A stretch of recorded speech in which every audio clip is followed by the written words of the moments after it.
పనుల భారం మొత్తం నా తండ్రి ప్రభావ మీ మీదే ఉంచున్నాం నా తండ్రి ప్రభావ. మరి ఆ పనులు కూడా జ్ఞాపకం చేసుకుని వేడుకొని వచ్చినాము నాయన.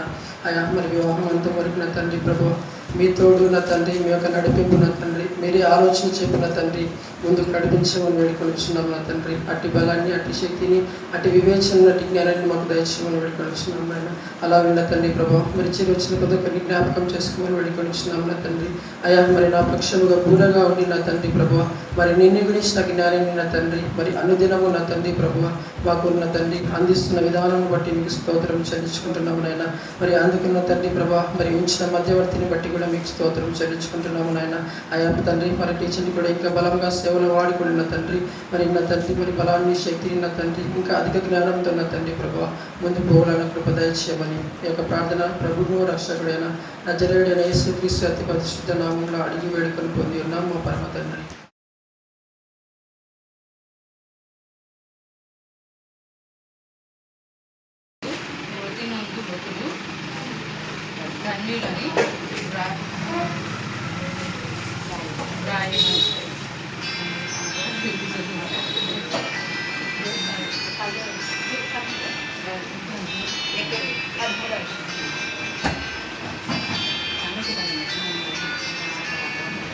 అంతటా ఇప్పటి నుండి ప్రభు నుండి దిగుమతి మొదటి ధన్యులని రాయమని పరలోకము నుండి ఒక స్వరము చెప్పగా వింటిని.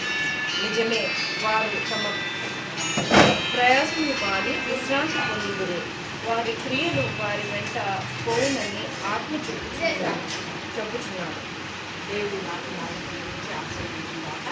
నిజంగా ప్రభు నుండి ఉంది అన్న అంటే మరణించే వరకు కూడా ప్రతి విషయంలో దైవికమైన విషయంలో ఒక ఉపాధ్యాయులుగా అన్న యొక్క మరి ఉపాధ్యాయ కార్యక్రమంలో కానివ్వండి ప్రతి దాంట్లో ఎంత యాక్టివ్గా ఉండేవాళ్ళు. అన్న లేడని మనం ఏం బాధపడిన అవసరం లేదు. అన్న క్రియలు సజీవంగా ఉన్నాయి. అన్న చనిపోయాడు కానీ అన్న చేసిన మంచి క్రియలన్నీ కూడా మీకు పదవారే చెప్తున్నారు. కానివ్వండి వాళ్ళ ఉద్యోగాలు, వాళ్ళ చదువులన్నీ మరి ప్రతిదీ ప్రాంతంలో ఎత్తుపెట్టేవారు. అన్నము దేవుని బాగా ఆశీర్వదించి అక్కడ ప్రయాణాలు కానీ సంతోషంగా దేవుని సెంటర్ ఉంటాడు. ఆ బ్లెస్సింగ్స్ అన్ని కూడా పిల్లలకి ఇస్తారు.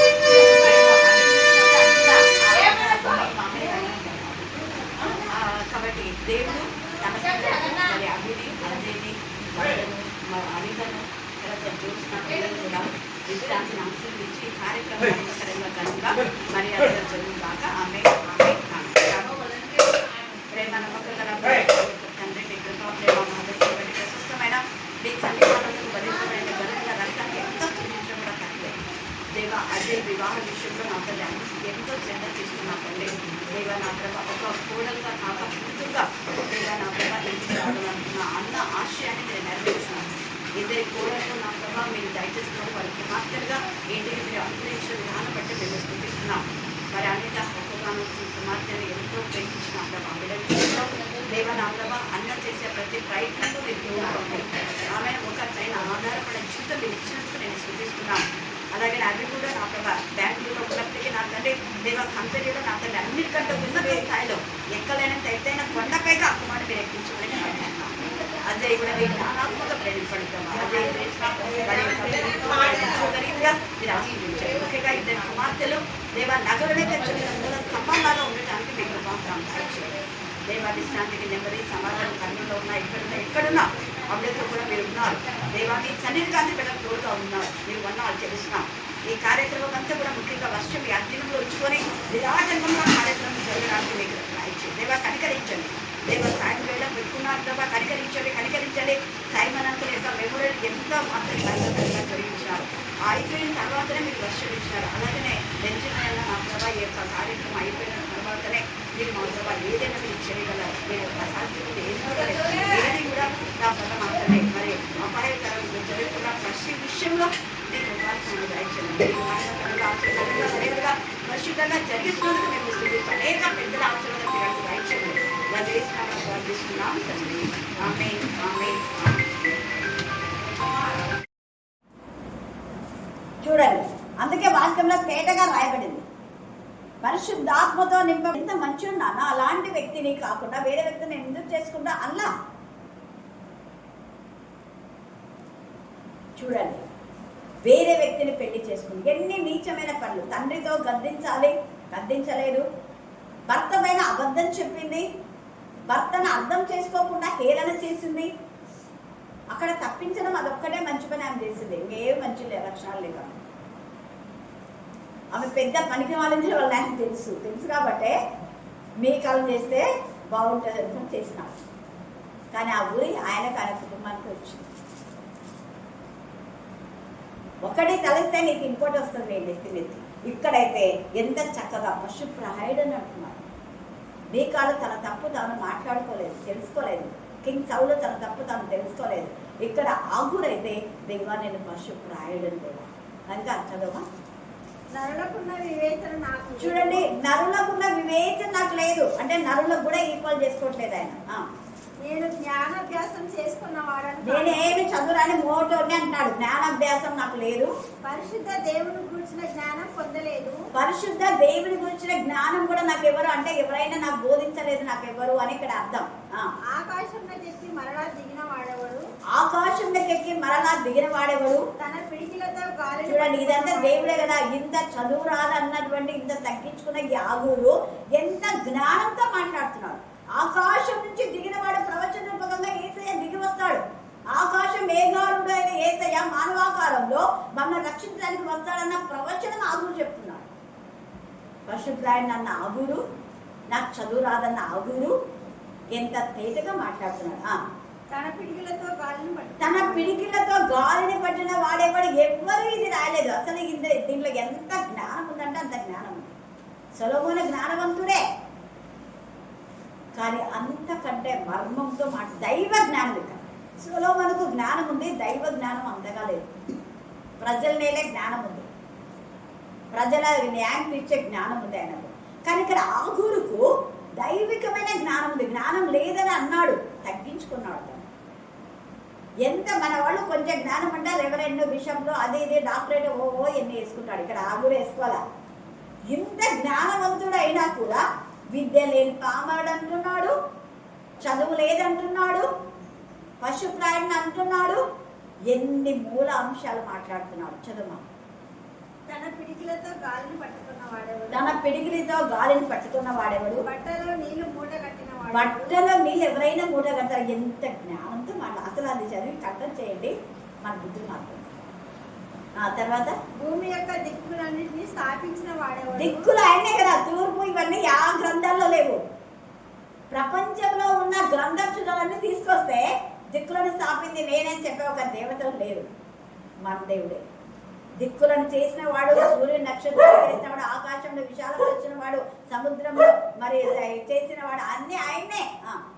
ఆయన పేరేమో ఆయన కుమారుని పేరేమో. చూడండి, కుమారుడు ఇది నాకు ఎంత ఇష్టమైంది అంటే ఆయన ఉన్నాడు, ఆయనకు ఒక కుమారుడు ఉన్నాడు. ఆ కుమారుడు రాబోదని ప్రవచనంగా చెప్తున్నాడు. ఆయన పేరేమో, ఆయన కుమారుని పేరేమో నీకు తెలిసినదా. దేవుని మాటలనియు కుటము పెట్టబడినవే. ఇంత జ్ఞానం లేని మోటోడు అంతోడు ఎంత వయసున్నట్టు ఏమి కలపొద్దు, తీసేది ఆయన మాటలతో. జాగ్రత్త. ఆయనను ఆశ్రయించు వారికి అదే నేను ఆయనను ఆశ్రయించినా నేను ఓటనే నాకు కేడంగా ఉన్నాడు. నేను ఆయన ఆశ్రయించినా నాకు జ్ఞానాన్ని ఇచ్చినాడు. ఇవన్నీ నేను మాట్లాడుతున్నా అంటే నాకు నేనుగా మాట్లాడలేదు, దేవుడు నాతో మాట్లాడిస్తున్నాడు అని మాట్లాడుతున్నాడు. తర్వాత ఆయన మాటలతో ఏమీ చేర్చకము. ఆయన నిన్ను గద్దించునేమో అప్పుడు నీవు అబద్ధి కూడా. అందుకనే నేను అబద్ధ ప్రవక్తలు అబద్ధ బోధకులు వస్తారని చెప్పాను. తల వెంట్రుకలు స్త్రీకి పైన చెంగుగా ఉన్నాయి అంటే పైలు వేసుకోండి, ముసుగులు వేసుకోండి. ముసుగులలో ఎన్ని పాపాలు చేసుకున్నామో తెలుసు. తర్వాత దేవా దేవా నేను నీతో 2 మనవులు నేను చేసుకుంటున్నాను. నీతో 2 మరి మనం ఈరోజు ఏం మనవి చేసుకుంటున్నాం? ఈయన మనవి చేసుకున్నాడు ఏమని?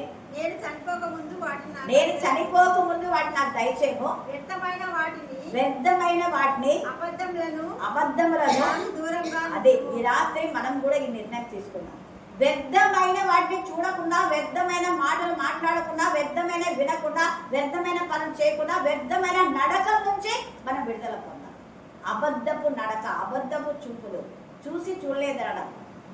పలాంటి వాళ్ళు కొడుతున్నారు కదా, చూసినా కదా, ఇప్పుడు కొట్టినా నాకు తెలియదు, వాళ్ళ అర్థం చేసి చూసినా కదా, నీకు తెలియదు, చూడలే, తప్పించుకునే అబద్ధం. ధైర్యంగా చెప్పు, అవును చూసినాను, ఏం చేస్తారు? సత్యంలో నిర్భయంగా చెప్పాలి. తర్వాత పేదరికం వద్దు, ఐశ్వర్యం వద్దు, నాకు దయచేయకము, తగినంత ఆహారం. ఏదేవా పేదరికం వద్దు, నాకు ఐశ్వర్యం వద్దు, తగినంత ఆహారం. Middle class people. ఎక్కువైన ఎడల ఇప్పుడు చాలా మందికి ఎక్కువ ఇచ్చింది, ఎక్కువయ్యి కడుపు నిండి దేవుని సన్నిధికి రావడానికి ఇష్టపడ్డాక ఈరోజు ఒకటి పంపిస్తాడు. నాకు చాలా సంతోషమైంది. మన ఇంటికి దగ్గర దేవుడి సన్నిధి అంటే ఎంత సంతోషపడాలి. మనల్ని దగ్గర ఉన్నా కూడా దగ్గరికి రావాలి. దేవునికి దూరం ఉంటే ఎంత ఉత్తరత. ఇంటికి దగ్గరలో మందిరం ఉంది, దేవుని సన్నిధి ఉందంటే సంతోషం. అయితే మరి ఇంట్లోనే దేవుని సన్నిధి ఉంటే ఇంకెంత అదృష్టం. ఇంటిలో అంటే నీకు ఆ మాట డాక్టర్ నోవల్ చెప్పాడు, కానీ ఇంకా ఇన్నర్ మీనింగ్ చాలా ఉంది. నీకు హృదయమే దేవుని ఆలయం అయితే ఎంత బాగుంటుంది, ఎంత బాగుంటుంది. దేవుని ఆలయం నీతో పాటు రావాలి. మనం ఇలాగా పకడ్బందీగా ఉండే ఆలయం కాదు, మనం నడిచే ఆలయం లాగా ఉండాలి. నీ హృదయమే ఆలయం లాగా ఉండాలి. నీ హృదయంలోని వాక్యం అనేక మందికి చెప్పాలి. మందిరంలోని మేలు చేత తృప్తి పొందాం. నీ హృదయమే దేవునికి మందిరం అయితే నువ్వు ఎంతమందికి వాక్యం చెప్తా అదే మీరు. ఎన్ని ఆత్మలు నడిపిస్తావు అదే ఐశ్వర్యం, అదే ఆనందం. ఆ గురు ఇన్నర్ మీనింగ్తో చెప్తున్నాం. ఇంకా అదంతా చదువుకొని చాలా ఉంది, మనకు టైం లేదు. కాబట్టి హబక్కూకు యొక్క ప్రార్థన దేవుడు విన్నాడు, ఆగురు ప్రార్థన దేవుడు విన్నాడు, ప్రార్థనకు జవాబిచ్చాడు. మన ప్రార్థన కూడా దేవుడు జవాబిస్తాడు. చాలా మంది ప్రార్థనలు ఉన్నాయి, ఈరోజు ఇద్దరు మాత్రమే చూసాం. దేవుడు ఈ లేఖన భాగం దీవించి ఆశీర్వదించుగాక. ఆమేన్, ఆమేన్, ఆమేన్.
జీవించడం